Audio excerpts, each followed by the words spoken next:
Lots of us at ThoughtWorks India have worked on Rapid FTR at some point, and I'm sure we're all very proud of it. I myself worked in it for a very brief time 4 years ago, and it's lovely to see it evolve and have so much impact. And now for the talk we've all been waiting for. Please welcome on stage our chairman and founder, Roy Singham.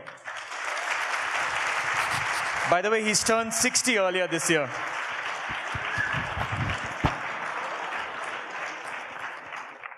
So, we're going to start with a little bit about continuity from last night and the history of Hyderabad. I'm going to show you a video that was taken 14 years ago, about 2 kilometers from this hotel. I don't know how many people are from Hyderabad, but that period of time, this was under construction, this very fancy hotel. And rather than flood this beautiful 4-star hotel, the gates on the other side of Hyderabad were opened and flooded all the poor areas. So we are sitting in a place that has been the cause of misery of others. So to understand a little bit about this struggle, we're going to show you a very brief video.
In the past, the British have brutally massacred the innocent Indian people. Today, under the alien influence, the paid hooligans of the state have inflicted high-tech injuries on the innocent demonstrators.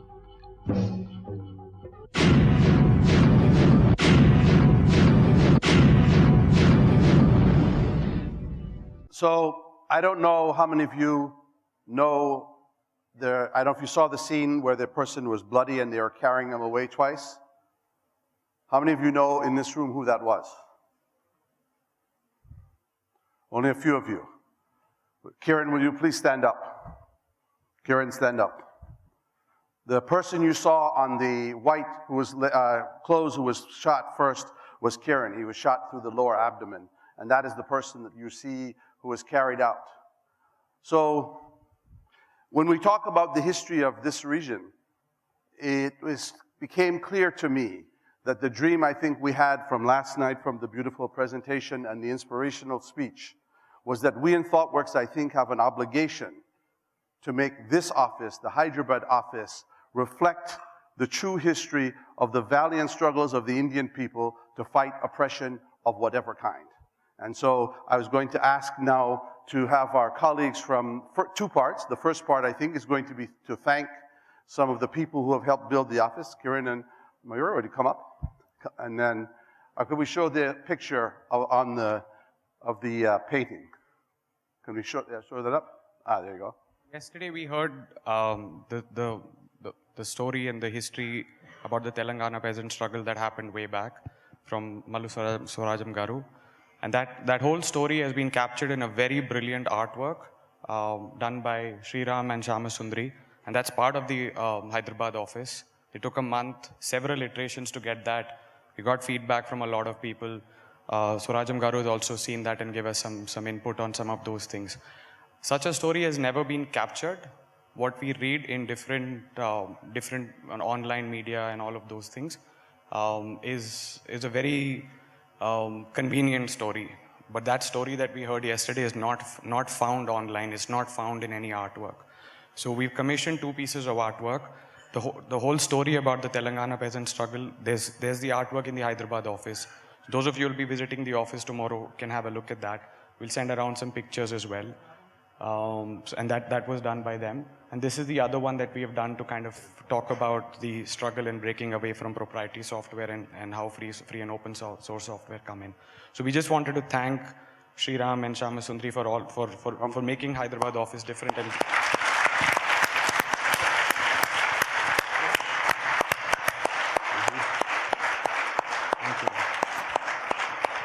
And I think what we can safely say is we now have a new ThoughtWorks tradition. I think our goal is to ask them to visit the other offices of ThoughtWorks around the world and to create this kind of way of showing the people's history, which is the narrative that is not told. And so hopefully, first we'll start with India and have all of the offices, next 2 weeks? We'll have this done. So thank you very much and for all of this.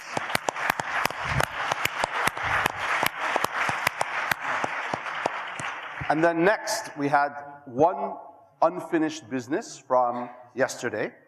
We have a special request from our honored guest to you, because I think she was, as you could tell, not finished speaking to us yesterday. And so we'd like to give her one more chance to tell everybody her requests. Ninna cheppina porata paddhatilone appudu ఆక్రమించిన భూముల్ని కూడా మళ్ళీ వెనక్కి తీసుకోవడానికి అక్కడ భూస్వాములు ప్రయత్నం చేస్తున్నారు. అటువంటి ఒక 2 ప్లేసులు ఉన్నాయి. ఆ ప్లేసుల దగ్గరికి మీరు ఈ వేదిక తరఫు నుంచి, ఈ కంపెనీ తరఫు నుంచి మీరు ఎవరైనా వస్తే అక్కడ లీగల్గా ఉన్నటువంటి చట్ట ప్రకారమైనా సరే వాళ్లకు చెందవలసినటువంటి భూముల మీద కబ్జా పెట్టి వాళ్ళు వ్యవసాయం చేసుకోవడానికి ప్రోత్సహించడానికి మీరు ఎవరైనా వస్తే అక్కడ పనిచేసి వాళ్లకు కబ్జా ఇస్తే మంచిది అని నా కోరిక. అందుకని మీరు ఈ వేదిక తరఫు నుంచి అటువంటి ఒక బ్యాచ్ను బయలుదేరి దాన్ని అమలు చేయడానికి వస్తారని స్వాగతం పలుకుతున్నా, విజ్ఞప్తి చేస్తున్నా. So I'll translate it for her. So she has a request. And I hope all of you heard the struggle that she spoke about yesterday. What she's saying is that in spite of our struggles 6 decades ago, where we were able to regain the lands that were taken away by the landlords, today there has been a concerted effort by the landlords to take hold of their lands again, especially from the Harijans, the tribal people who are living, who are not as educated as most of us over here. So their land has been again taken away back by the landlords. In spite of legal limits like the Land Ceiling Act, this has been still going on. So her request is that if there are people over here who are willing to come to these places, and she says, I will take you to those places, I will stay with you, but I need people who can come in, take a look at the land records and fight for these people. And here fighting is not necessarily by taking up arms, but by launching a legal struggle for the people who have lost their lands, who have rightfully fought back, but are still not able to get their lands back. So if there is anybody over here, and she believes that there are people over here who can come and fight for the people with the people. If there are anybody, it will be really great. So, but I have to have a picture. This is my favorite hat that I have now. You'll find out why in a minute. So I have to have my picture taken with me saying how grateful I am to meet a revolutionary who I love with all of my heart.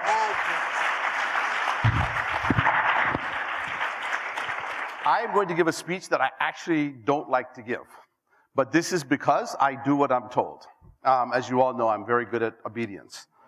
And it is going to be a story about my life. And the reason people say that they think I should do this is that many of you, I think from the first night, have not heard me speak, and you don't understand the great insanity of working for some of the most, I have to be careful what I say, difficult companies in the world, and then having speakers that we've had today. This contradiction between what we do for a living and what our moral conscience tells us to do is one of the unique characteristics of ThoughtWorks. And for you to understand sort of the history of how this began, this very big conflict between our daily lives and our moral compass, you have to perhaps understand Roy. So I'd like to say that the way I need some water, I think. Do we have water? Yeah. I think the way I'd like to describe this, I'm going to give you a series of choices that I had to make. And what you'll begin to see is that the choices I have made, or perhaps my parents made for me, are choices that, quite frankly, impact all of you in this room. The first thing I will say is that I did come from a life of privilege. My father was a college professor. My mother was also well-educated. And so I came from a very well-educated family. And therefore, I would describe my whole life as a struggle against the privilege that I inherited that I had nothing to do with when I was born. I don't want to embarrass you in this room, but I suspect if all of you, or almost all of you, really deeply thought about it and asked yourselves, do you have privilege, or is what you have here something that you earned? And you thought about it deeply, hopefully you would come to the same conclusion that I did, that the majority of what happens in one's life is determined by the lottery of which womb you are born into. If you are born in the United States, in California, to an upper middle class family of Bill Gates, it is a radically different life than somebody who is born in Iraq today who's facing drone missiles of the United States. These are not the choices of children. They are choices of a society that is made on their behalf. So the first choice that impacted me was actually not my own, but was my parents. Now, some of you have met my mother, probably not so many anymore. How many of you have met my mother? Oh, still over 100 people. So many of you, if you see my mother, you will begin to understand a little bit about me. She's a very militant feminist and has had a big impact on my life. But what is the strange thing of 1952 in the United States when a white woman meets a very black-skinned Sri Lankan Tamil? In those days, interracial marriages were very uncommon. And guess what happened when my parents did something and had a child, my mother got pregnant somehow, I don't know. And they decided to have this child. What do you think the reaction of my white mother's parents was? The first time my white grandmother saw my father, she said, "Oh my God, he's so black." Now, my grandfather was mortified. My mother was, of course, totally embarrassed. Now, this is from a woman, by the way, I'll tell you this story. She was so unhappy that she said that. She apologized to me for the rest of her life for having said that. But that's one side. What do you think the Sri Lankan Tamil sitting in Kandy, Sri Lanka, did when he sent a telegram to my father? Stop marriage immediately, return home to be disciplined, right? So my father's getting a telegram, return home immediately. It was a choice that the parents had to make. And what was the argument of both parents, the grandparents? Listen, you know how bad it is to raise a mixed-race child in the United States? They're going to be colored. They're going to be treated as black people. It's not such a good idea to raise mixed-race children. Good for me, my parents decided to ignore their parents, and that was the first choice that was made. But the second choice that my parents had to make was, when I was born in 1954, is you now go to Jamaica in 1961. This was before the British had been kicked out of Jamaica, or left Jamaica. And what do you think the English had you do when you went to a movie? How many, none of you, maybe only one of you have been to a movie before independence of India. But what do you think happened at a movie theater in 1961 in Jamaica? What do you think the first thing they showed was? The British anthem. God Save the Queen. Now, can you imagine, here's a black country that had been made slaves by the British, beaten and humiliated with nothing left, and they make all the black people stand up at the beginning of a movie theater and say, God Save the Queen. Now, my parents had a big choice of what to do. They, of course, were highly offended by the idea of singing, praise to the British. So my father and mother would stand up and start booing and spitting. Now, if you're a young kid and you're watching your parents, doing these things, you're sort of a little embarrassed, because why aren't my parents well behaved? But then my parents said, listen, look at all these black people in the audience. What are these white people sitting up on the stage? Why are you saying this? So we had, as children, had to make a choice. Are we influenced by our parents? Do we do this? Now, fortunately, my father was a good politician, and so he would go around and organize people and get all the things to do it. So pretty soon we were not the only one. So I was very proud as a young person to have, this consequence. Now I'm going to shift to England.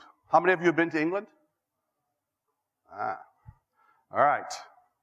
But probably not too many of you in 1963 England. What do you think they called people like yourselves and me in 1963? You know the word that was popular then? Wogs. We were called wogs. And so, now, remember, white mother, Sri Lankan father, and what do you think the English, now my parents were socialists, so they said, well, this young boy and girl, my sister, they have to go to a working class school. Yes, we are educated, but we want our children to go and meet the English working class children. So they sent us to the absolute poorest school with only whites. So I go there and I'm, 200 students and me, and I'm the only person of color. So what do you think the stupid white boys did to me every day? They took me out at the end of the day, so the class would be, the bell would go off, and they would block the thing, and they would force me to go in the courtyard, and they would beat the shit out of me. Now, I didn't like this, of course, but then they decided to have a sport. They would say, okay, they would start betting on whether they would just have one-on-one, whether I could take out this, these dark people, they're good fighters, so maybe one day they'll beat a white person. So they would have a match between one white boy and me, and then they would bet on which one was going to win, the white person or me. Now, I eventually was getting annoyed, so I went and told my parents this was going on. I was embarrassed to tell my parents. Now, what do you think happened to the parents? So as you know my mother, do you think she was on the pacifist side or the violent side?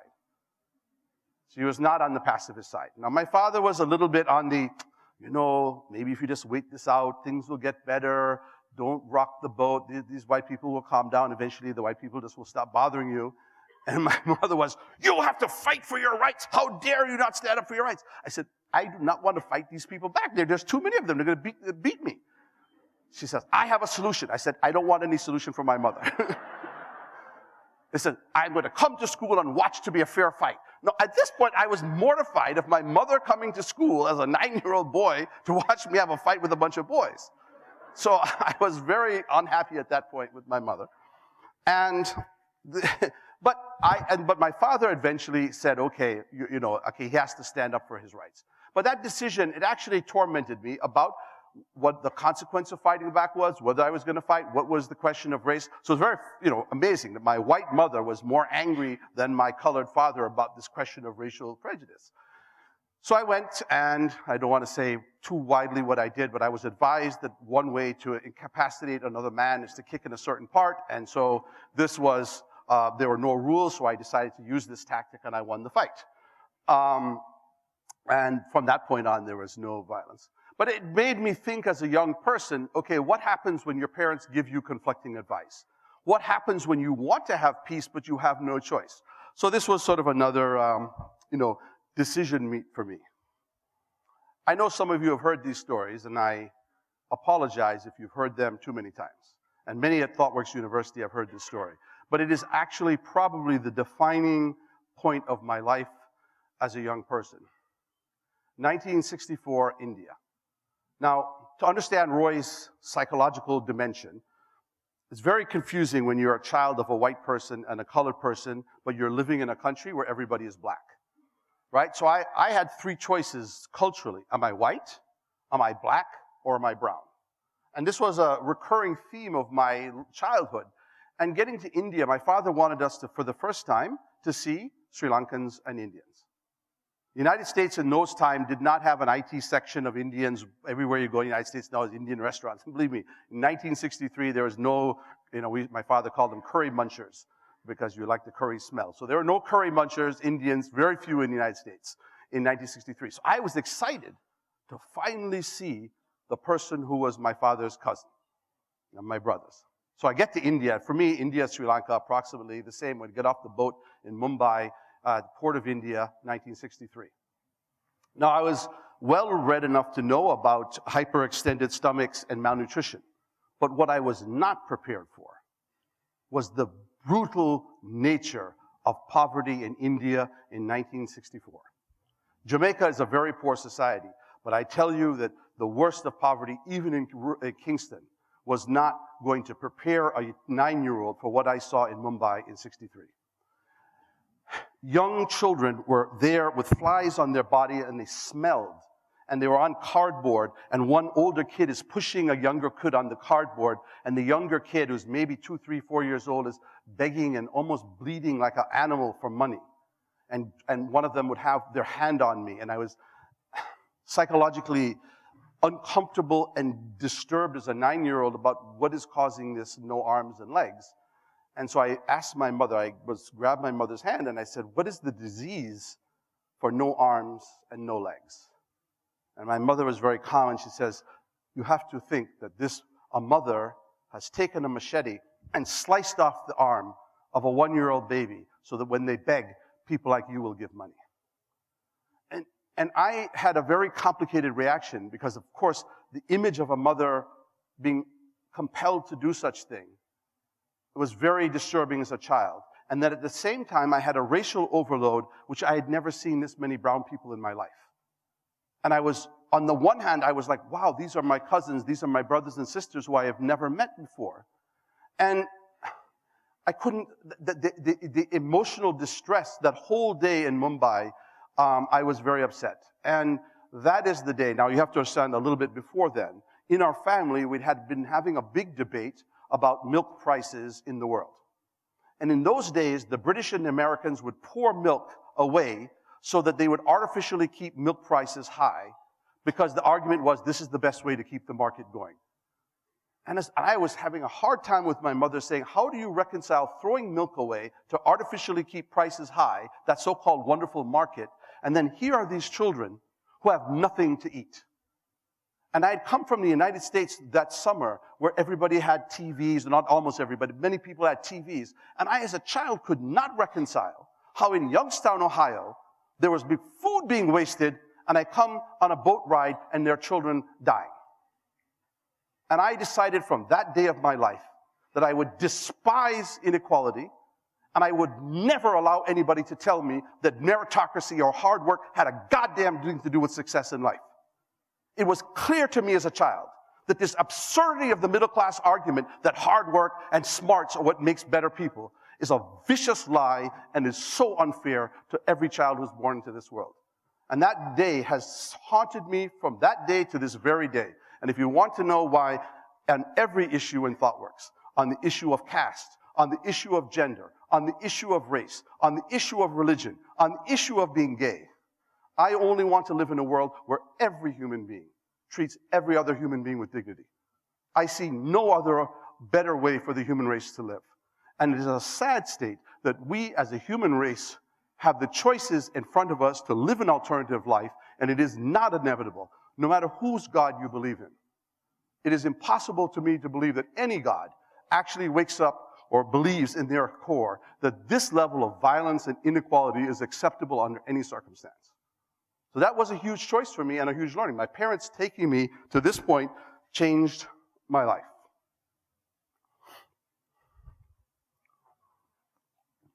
Now, a slightly easier topic.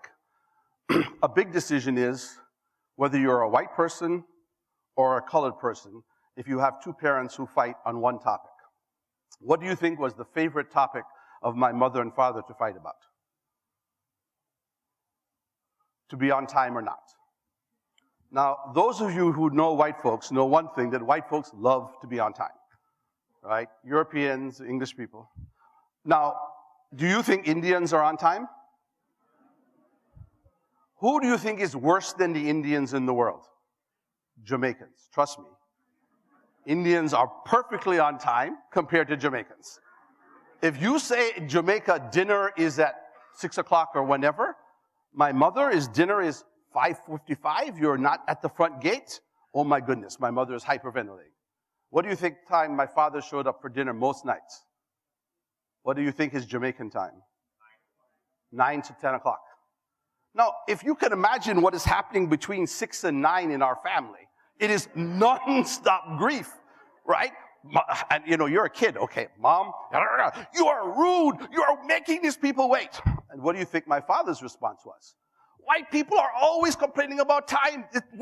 We are in the moment. If I'm here with Vivek right now, I am with him as a brother now. Why are you worrying about the future? You don't know the future. Be in the moment with people. Because it is true that when you're obsessed with the future, you cannot simultaneously exist in the moment with the people that you're around. And so I learned as a child that this is actually a complicated thing, another father-mother debate, cultural debate. And in this one, there is no precise answer. Because you can't be late and on time at the same, even Roy cannot and those two things, right? Late and on time. Now, I decided to live my life, as most of you know. If it's thought workers, I'm late. If it's clients, I'm on time. So I just transposed so that's why I'm always late for you, so I apologize. But I learned that from my father. But it's an interesting dilemma about the choice you make on that. All right, so the next thing, big choice in my life, was 1968, when I am probably 14 years old. Now, Sri does not believe this, but I actually did code once upon a time in my life.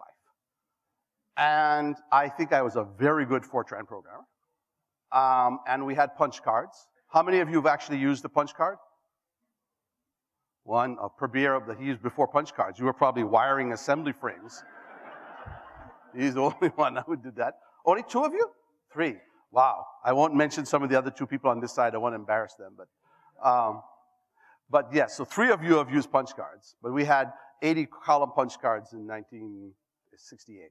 So I did that, and I actually liked programming, which is probably why all of you are here. But there was another side of me in 1968 that was sort of becoming a big deal, and this became 1969, which was, imagine if you are sitting between Jamaica and the United States in 1969. What do you think was dominating the news of the world at that time? How many of historians here?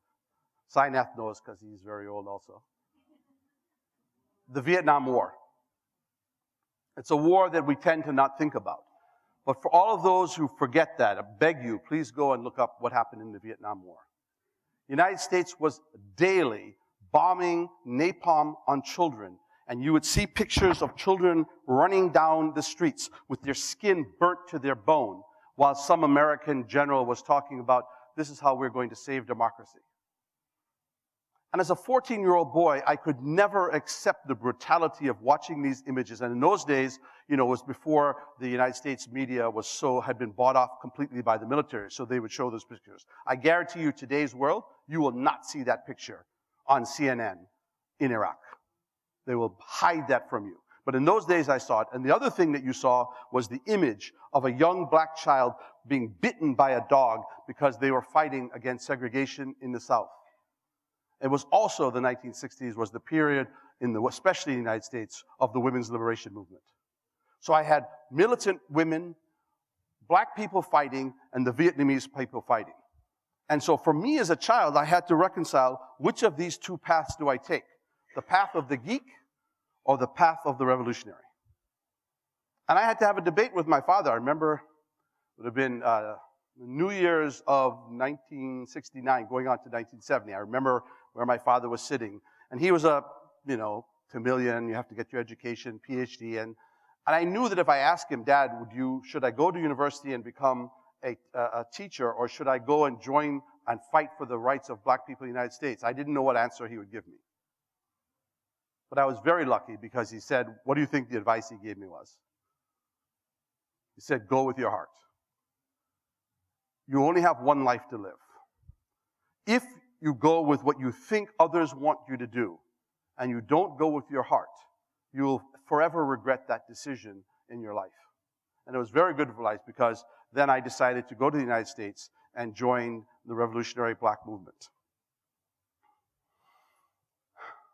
So, now you have to go, let me get some water here. So now you're up to 1970. There's only 42 years to go. What do you think my racial conflict was in 1970 in Jamaica, in Ann Arbor? Ann Arbor was one of the centers of the revolutionary student movement and the Black Power movement. But what do you think I felt as a young, coming from Jamaica? Now, oh, by the way, how many of you know why I was expelled from high school? Some of you have heard this story. For those who don't know the story, what is the reason I was expelled from high school? It's obvious if you look at me today, you will know the answer. I didn't want to have my hair cut. I had long hair. So it was very important for me to have long hair because Rastafarians in Jamaica had long hair and militants in the United States had long hair. And my hair was already going bald and it was wispy and it was looking weird and straggly, but I had to have long hair. In Jamaica, you had to have very English, and I refused to have my hair cut. And of course, I didn't go to school, and I ended up having another big fight with my father about leaving school because he was upset that his son wasn't going to be school. But so I go to Ann Arbor in 1970, and here we are, black people and white people, and they're all in struggle. What do you think that made me feel like? Was I American? Was I Jamaican? Was I white? Was I black? Or was I Sri Lankan? Why do you think I chose not to be a Sri Lankan? Any guesses of why in 1970 I would have chosen I don't want to be a Sri Lankan, even though I was proud of Sri Lanka and my father? In 1970, the very few Indians and Sri Lankans who lived in the United States, what was the main thing they did? They hated black people. You would never see an Indian marry a black woman. And my father would tell me the only way you know the decency of a person and how they really feel is if their child, male or female, married somebody from a different religion or race or nationality, they would endorse their child's choice. And no Indian I ever met in 1970 would dare be seen with a black person. Because what I had learned, and my father and mother taught me, if you want to understand society, the only thing that matters is at the bottom of that society. And in the United States, that was black people. So I decided I was going to be black. And I felt that way emotionally because of Jamaica. I'm going to show you a video in 2 minutes, but I'm going to tell you another choice that really made me think differently about myself. How many of you have had to go through a moment when your core beliefs were really challenged and you weren't sure whether to ignore what you were hearing or change what you believed in? What do you think was my most backward view as a 17-year-old? Here is somebody who believed militantly in women's rights. I believed in the rights of black people. I believed in the rights of the farmers. I believed in the rights of the working class. I believed in the rights of the Vietnamese people. And what was the stupid thing that I didn't understand? I was a homophobic person. Because Jamaica is a horrible society. I know homophobia is alive and well, sadly, in India. But it is worse in Jamaica. Jamaica is one of the most violently anti-gay societies in the world. In fact, it was so violent they would kill gay people if they suspected they were gay. And I would say, as sadly, as a person who thought deeply about these issues, I'm embarrassed to say I had missed this discrepancy in my belief systems. And so when I came to the United States, the only thing that saved me, there were these two young white friends of radicals who were taking me to a demonstration, Diane and Stuart, and they were both gay. And they said, Roy, how dare you tell us that you are on the side of the oppressed and you have these backward views that you think something is wrong with gay people. And it really forced me to realize for the rest of my life that anytime you have a prejudice, you better start thinking about where that prejudice came from. Because even the best person with the greatest intentions carries with them the traditions and legacies of who and where they became. And I've had to tell people that, and it's made me much more conscious, and I'll talk a little bit at the end about the most important thing I worry about for you, for me, for the United States, and for the world, which is the unbelievable hatred of Muslims that is being portrayed by the Western press. I mean, this idea that we're just going to go into Iraq and bomb and kill every Muslim and every Arab, we have to question the insanity of this hatred. And that is what I have learned from my own mistakes. So now you're going to learn a little bit more about what happened to me after Ann Arbor. So we're going to show the video, and I apologize in advance. There's a lot of profanity in this, but this is the culture of what I grew up with. So you're going to see what I did in 1972.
Mr. Foreman, low down the assembly line.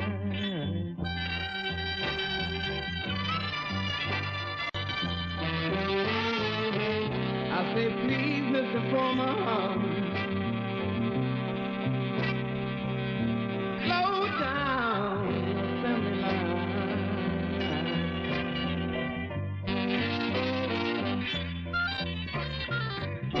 No, I don't mind working.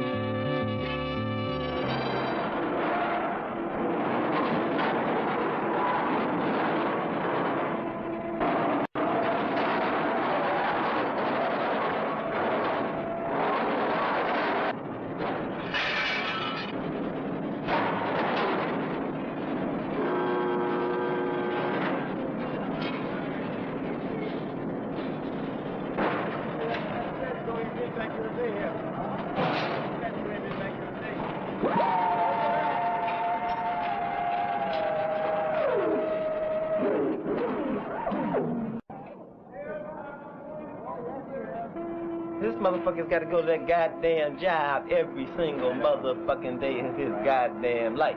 You know, and you go to that brother and say, what do you want? And he's going to say, motherfucker, I want to get off this goddamn motherfucking no good, dirty ass line. And you see yourself in the shop. You know, you're a young guy, you're 24, 25 years old, and you see these older guys, 45 and 50, and they've gotten to the point where they have to work overtime just to have a free weekend every once in a while, or take their 2 weeks vacation. They have to save up for that. You know, and you start to wonder yourself, what the hell is this all about?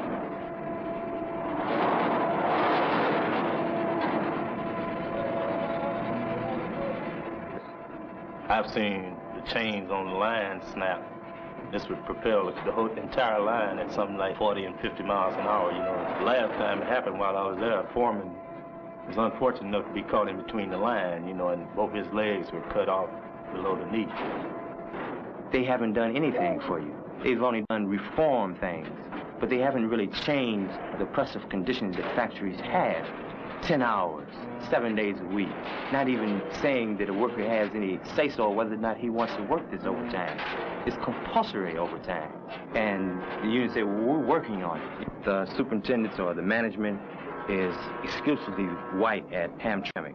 Hamtramck Assembly being 85% black. At Huber Avenue, it's almost 95% black. I took 3 tests. Now, one of the math tests I took, I didn't do too well on. The fellow who was running the test said, well, I'll tell you what, you go home and study up on this a little bit and come back and see me in a week.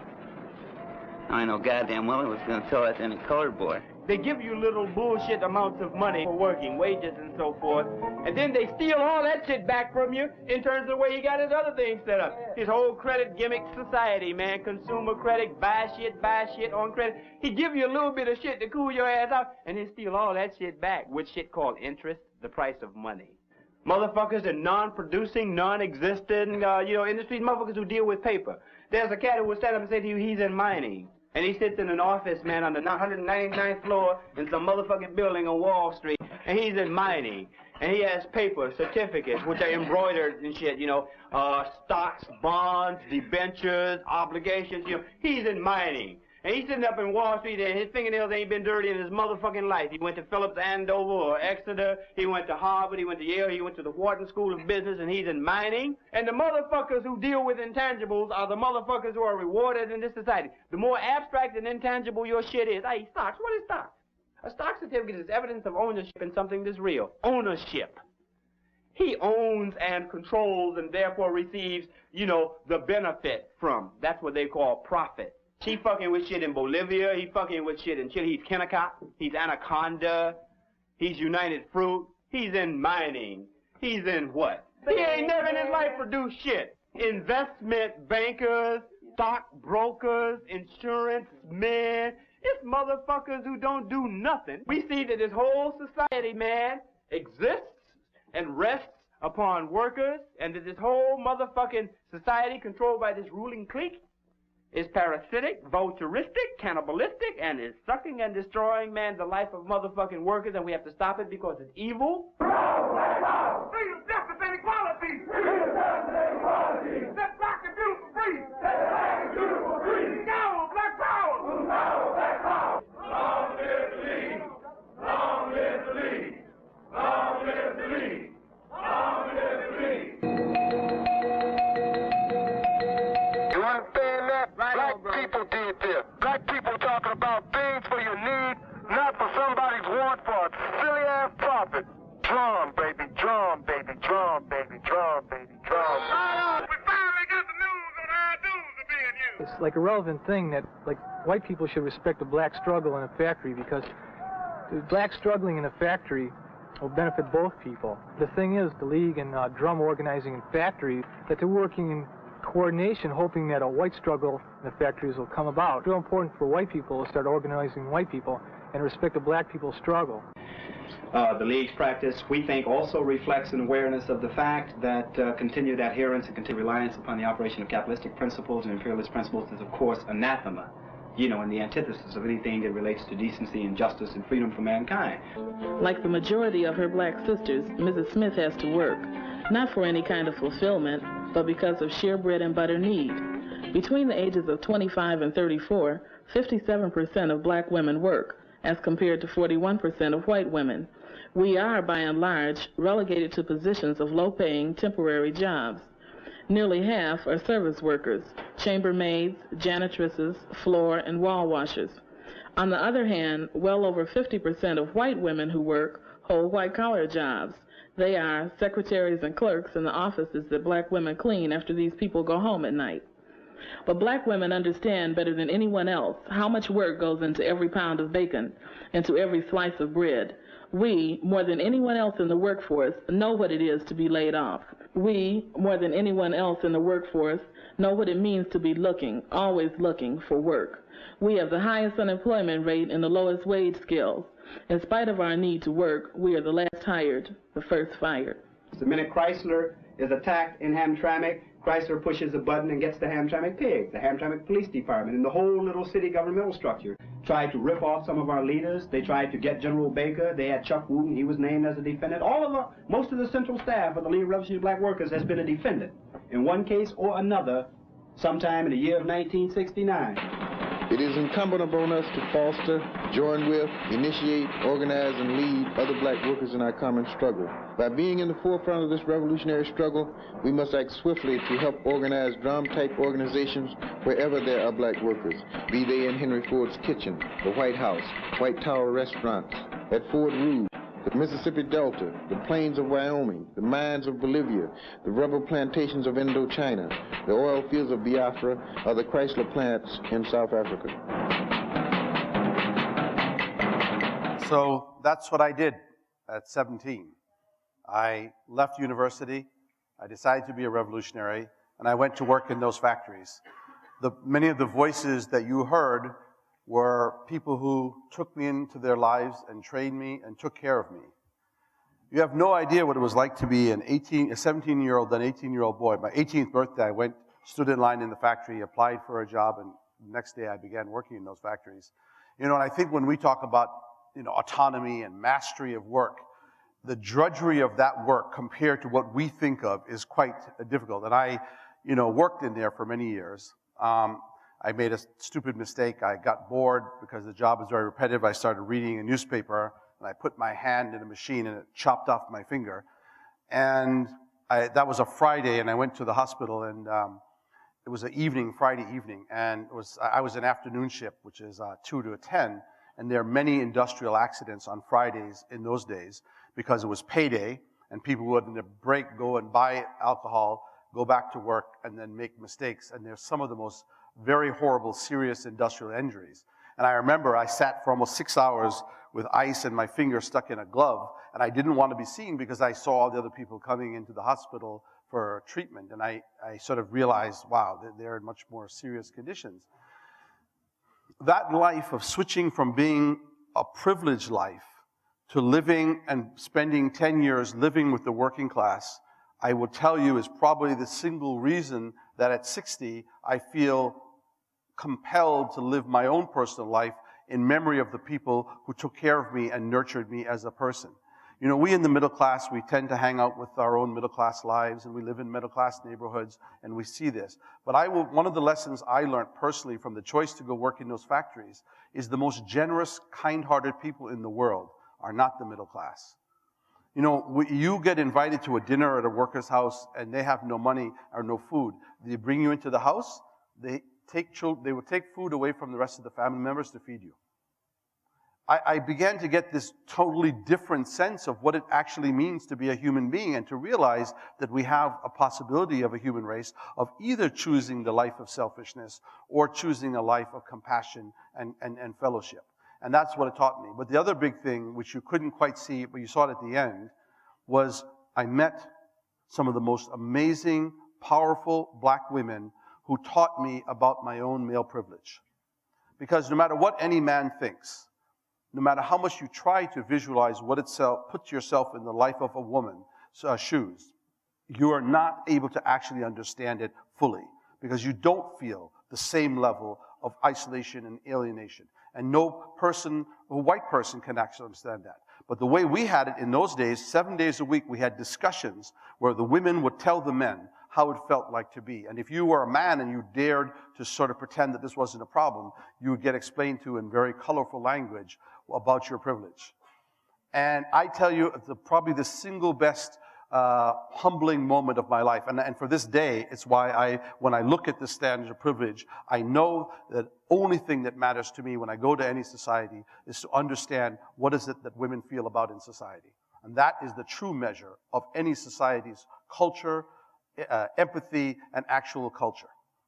And that stuck with me for my whole life. My first major speech was when I was 17, a young boy. I was asked to speak at International Women's Day to 180 black women. I can tell you I was extremely nervous.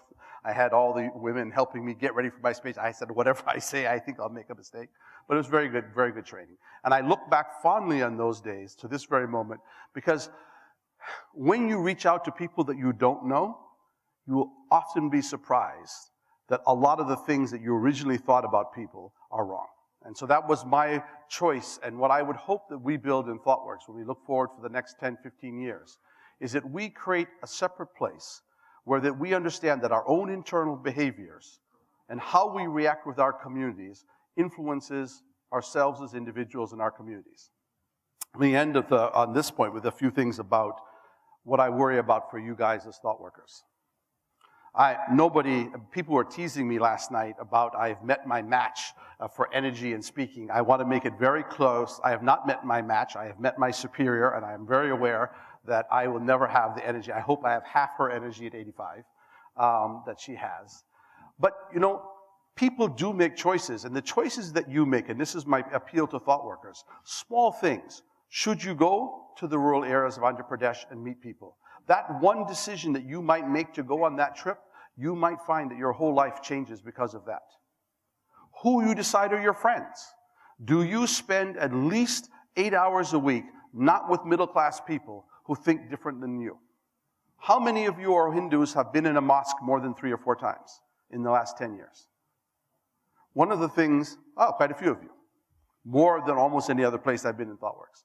One of my hardest things that I had to come to understanding with, because I knew that I had made such a serious mistake personally around my understanding of gay issues, was as the United States became more and more vitriolically hostile to Muslims, I said, I better change who I am. So I went to Lebanon, what is this, I've lost track of years, I don't know, maybe 4 or 5 years ago. And I went to Lebanon in particular so that I could go to a Muslim country where I also knew were under the oppression of Israel's violation of their rights. So I went with Cynthia McKinney, a very good black woman feminist friend of mine, who had taken courageously a boat to try and take supplies to Gaza and was shot down by the Israelis. So I went to Lebanon with her. And again, it was uncomfortable for me. I am not used to being, I myself am a secularist. I understand Christians a little bit, but it was very difficult for me. And of course, one of the consequences of that is when I go back to the United States, the immigration now, I get stopped occasionally for asking, you know, who am I meeting with? Did you meet Hezbollah? And all these kind of things. But it's not a decision that I regret. And so my challenge to all of you, because most of you are quite young, please make 7 or 8 choices in your life that are different than the ones you thought you were going to make before you joined ThoughtWorks. Where do you go in India? Take the view of the working class of India.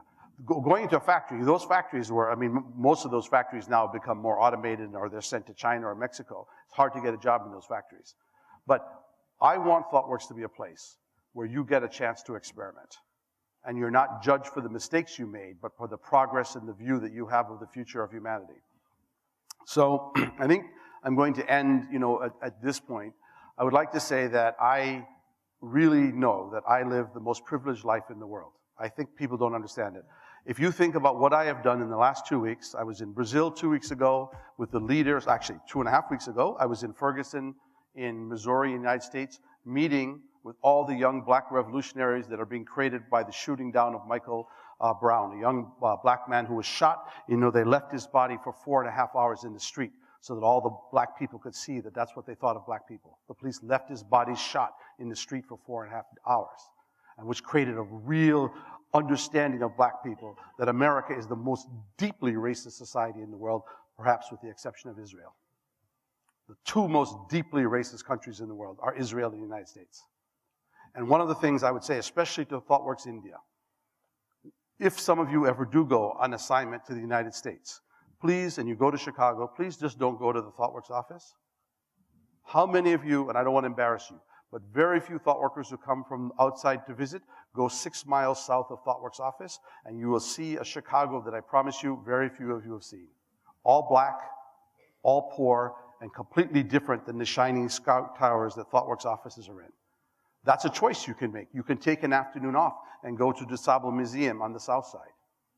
All these choices that you have in front of you, we ought to be a company that challenges every individual to not have stereotypes and to be different. So my privilege from Ferguson to Brazil, where I got to meet farmers who are seizing land for the poor, to South Africa, where ThoughtWorks is helping the militant trade union NUMSA create software that will organize their members. We sang for 8 hours because they killed 3 of their leaders, to coming to India and meeting, such a wonderful fighting resistance. I know that I only do that because you guys are billable at clients that you saw yesterday. I am acutely aware of my privilege.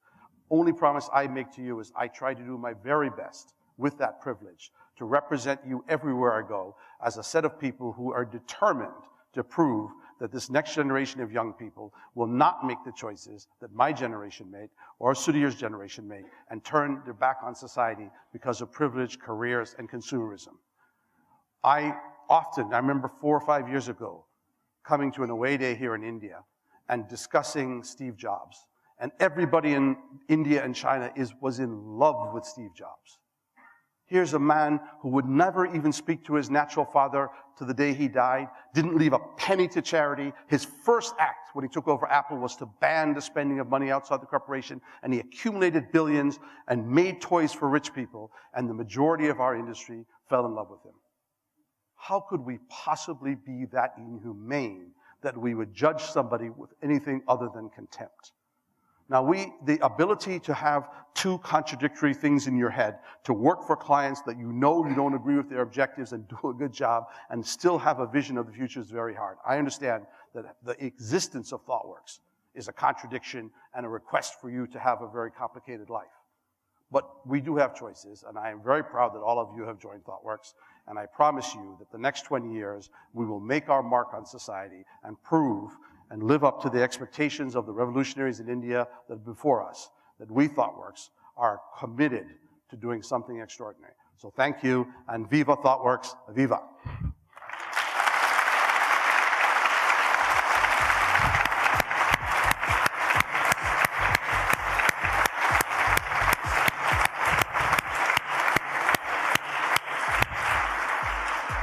And everybody knows that this is a woman we've worked together almost 15 years. And if somebody who's inspired not just the rest of you, but inspired me personally to always using her brain for the revolution for humanity, the Queen of Justice of ThoughtWorks, Miss Rebecca.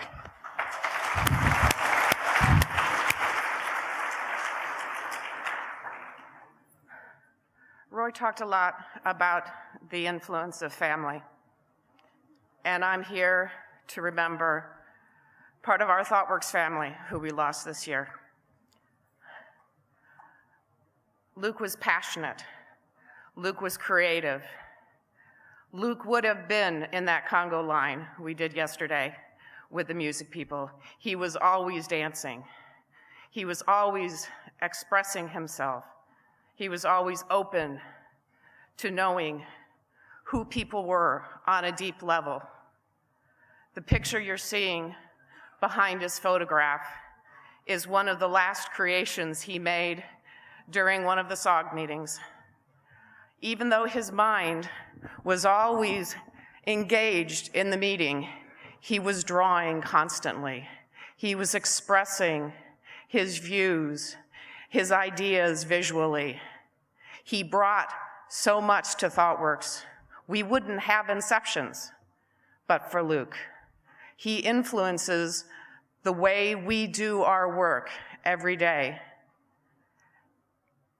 And now he's gone. He's made a lasting impression on ThoughtWorks. We've learned from him, and I hope all of us will continue to remember him, continue to be passionate, to be real with people, to enjoy the company that Luke, Roy, and all of you in this room and all of the rest of the ThoughtWorkers across the globe have helped build. Thanks, Luke. We miss you.